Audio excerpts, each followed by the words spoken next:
సభల ద్వారానే తెలంగాణ ఎక్కడ ఉందో చూయించినాం. పార్టీ పెట్టిన మొదటి రోజు నుంచి చంద్రబాబు నాయుడు చాలా ప్రగల్భాలు పలికిండు. ఇది మగల పుట్టింది పువ్వుల పోతుంది, ఈ పార్టీ ఆడి ఉంటుంది అని. అప్పటిదానిక స్థానిక సంస్థలు పెట్టను అని చెప్పి కుట్ర చేసి వాయిదా వేసుకున్న చంద్రబాబు కేసీఆర్ బయటకు వచ్చి గులాబీ జెండా ఎగిరేయంగానే దీన్ని పురిట్లోనే నలిపేయాలి అని చెప్పి స్థానిక సంస్థలు ఎన్నికలు పెడితే వీళ్ళు ఎట్లా గెలవరు, పోటీ చేయడానికి కేసీఆర్కి అభ్యర్థులు దొరకరు, ఇక లేదు అయిపోయింది అనిపిస్తా అని చెప్పి ఒక కుట్రతోని స్థానిక సంస్థలు ఎన్నికలు పెట్టాడు. అది పెట్టేది హైదరాబాద్ పెట్టాడు. ముందు నెల కూడా గడవలే మనం పార్టీ పెట్టి.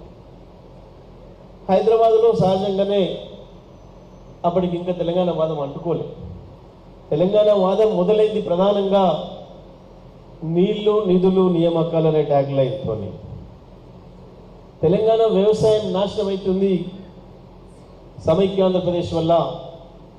కృష్ణా గోదావరి జలాల్లో మన నీళ్లు మనకి ఇస్తలేరు, మన పేరు మీద పైసలు తీసుకొచ్చి మొత్తం కట్టిన ప్రాజెక్టుతో ఆంధ్రకి ఇస్తున్నారు, మనకు రావాల్సిన కరెంటు కూడా మనకి ఇవ్వకుండా అటే తీసుకుపోతున్నారు, మనకు ఎండ పెడుతున్నారు, వ్యవసాయం నాశనం అవుతుంది. తెలంగాణ ప్రాంతంలో పరిశ్రమలు కూడా లేకుండా పోయే పరిస్థితి తీసుకొచ్చిండ్రు. పనులు దొరకక ప్రజలు ఊర్ల నుంచి వలసలు పోయే పరిస్థితి సృష్టించిండ్రు. కాబట్టి తెలంగాణ గ్రామీణ ప్రాంతం అంతా తిరుగుబాటుకు సిద్ధమైంది. ఇంకా అప్పటికి హైదరాబాద్కి ఇంకా కొద్దిగా చేరుకోలేదు. అక్కడ పెట్టి ఎన్నికలు పెట్టి అగో చూడు ఏం లేదు ఇక్కడ కేసీఆర్ పెట్టినా తెలంగాణ ఉద్యమం లేదు, తెలంగాణ అడుగుతలేరు ప్రజలు అని చెప్పి ఒక మోసపూరితమైన ప్రయత్నం చేసింది. కానీ ఆగలే కేసీఆర్. ఒకటే ఒక్క సభ, మొదటి వార్షికోత్సవం సభ నల్లగొండలో పెడితే లక్షలాది ప్రజలు వచ్చి చంద్రబాబు చెంప మీద కొట్టి ఇక్కడ ఉంది చూడు బిడ్డ తెలంగాణ, మీ కృష్ణ పక్కనే ఉంది తెలంగాణ ఉద్యమం అంటే ఏందో అని చెప్పి చూపించింది నల్గొండ జిల్లా ఉద్యమం, నల్గొండ జిల్లా టీఆర్ఎస్ పార్టీ అన్నాడు.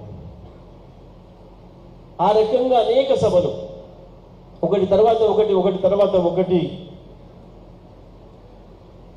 చివరికి సోనియా గాంధీ తెలంగాణ ఇస్తా రమ్మని చెప్పి ఢిల్లీలో 53 రోజులు కేసీఆర్ నుంచి ఈ రోజు రాత్రి నిర్ణయం అయిపోయింది, రేపు పొద్దున సోనియా గాంధీ నుంచి పిలుపు వస్తుంది అని చెప్పి పొద్దున ముఖం సాటేసి మళ్ళీ ఆంధ్రోలు పోయి ముడుపులు ఇయ్యంగానే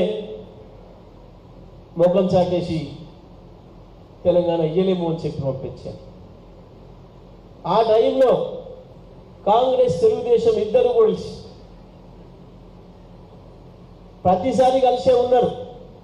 ఎప్పుడు తెలంగాణను వ్యతిరేకించాలన్నా, తెలంగాణ వాళ్ళని దెబ్బతీయాలన్నా చంద్రబాబు రాజశేఖర్ రెడ్డి, చంద్రబాబు రోసయ్య, చంద్రబాబు కిరణ్ కుమార్ రెడ్డిలు ఎప్పుడైనా కలిసి పనిచేసిండ్రు. ఆసారి కూడా కలిసి ఒకటై వాళ్ళ సొంత మీడియాలలో అయిపోయింది, ఇంకా కేసీఆర్ పని అయిపోయింది, టీఆర్ఎస్ లేదు అని చెప్పి ప్రచారం చేస్తున్న సందర్భంలో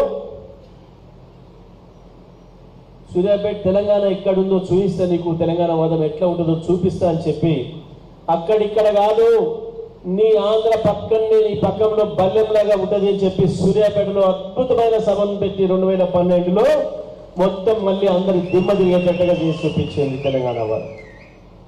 ఆ రకంగా అనేక సభలు పెట్టినాం. ఢిల్లీ నుంచి నాయకులను తీసుకొచ్చి భారతదేశంలో ఉండే అన్ని పార్టీలను ఆహ్వానించి వరంగల్లో కేసీఆర్ పెట్టిన సభ భారత రాజకీయ చరిత్రలోనే ఒక సంచలనం సృష్టించింది.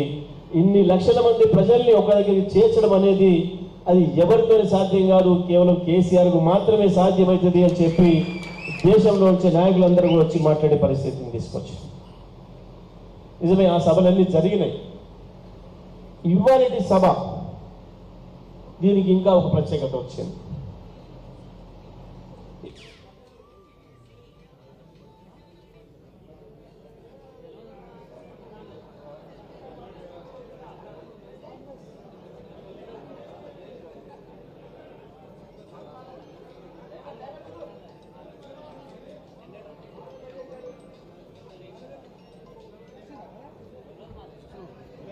ఉండే